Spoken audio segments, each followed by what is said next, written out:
Hi everyone, today we're going to be going over the supply adjusted coin days destroyed chart and how you can use this tool to help improve your Bitcoin investing and analysis. This chart, as well as many others, are all freely available on lookintobitcoin.com, your number one source for Bitcoin information. If you haven't already, don't forget to like the video, subscribe to the channel and turn on notifications to ensure you're receiving all of our content as soon as it's released. So what is the supply adjusted coin days destroyed chart we have? Well, it's very similar actually to the coin days destroyed chart we have had on Look Into Bitcoin for a little while now, and is one of the older yet more insightful tools we have to analyze Bitcoin. So if we first just explain how the coin days destroyed chart is calculated, then the supply adjusted coin days will be very simple.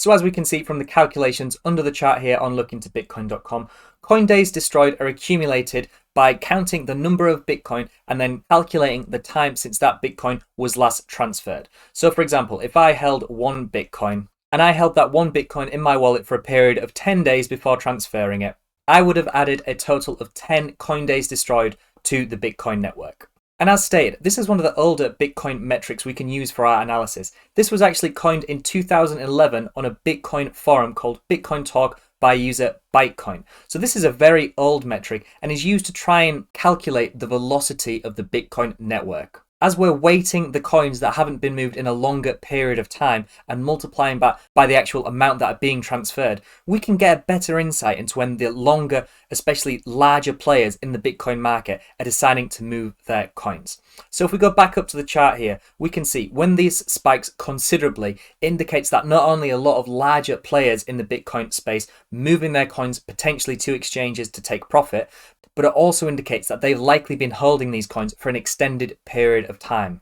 So if we then go back to the supply adjusted coin days destroyed, this is taking that same metric but then dividing that coin days destroyed value by the current circulating supply. And as you can see, it almost standardizes the data. So rather than having periods where the coin days destroyed is increasing exponentially throughout all of Bitcoin's price history, it actually provides us area where we can see where Bitcoin may be bottoming out, as this usually indicates that not only are larger players in the Bitcoin space not willing to part ways with their coin, but they are seemingly more than willing to wait until the upcoming cycle for higher and better prices for profit taking. Now, this chart doesn't necessarily always have to indicate when this spikes to the upside that profit taking is taking place. Obviously, throughout lots of Bitcoin's price history, this has been true. However, in periods such as like we see here, during the tail end of the 2018 bear cycle, we could actually see the supply adjusted coin days destroyed value increasing exponentially. And this was likely due to a lot of people experiencing a huge amount of fear in the market, but then all of that Bitcoin was actually being accumulated by these large players as they saw that this was a great area to accumulate as Bitcoin was heavily discounted.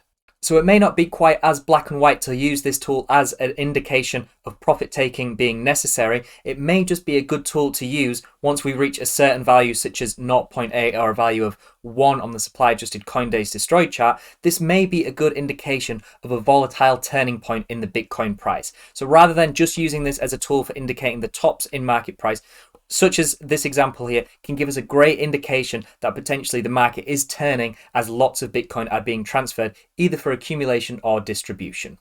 So just to summarize, the supply adjusted coin days destroyed chart uses the underlying logic of the coin days destroyed chart to try and identify potential turning points in the Bitcoin price.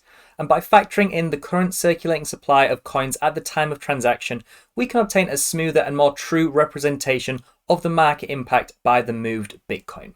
For example, when the chart provides very low values, indicates that larger players would rather hold on to their Bitcoin for upcoming cycles. Whereas when we see very high values on the supply adjusted coin days destroyed chart, it indicates that a lot of larger market players are very interested in acting on the current Bitcoin price. If you like this video, then please visit lookintobitcoin.com, where we're trying to empower millions of people to better understand this revolutionary asset class. Don't forget to like and subscribe to the channel to learn about all our other charts and gain even more insights. Thank you very much for watching, and I'll see you in the next one.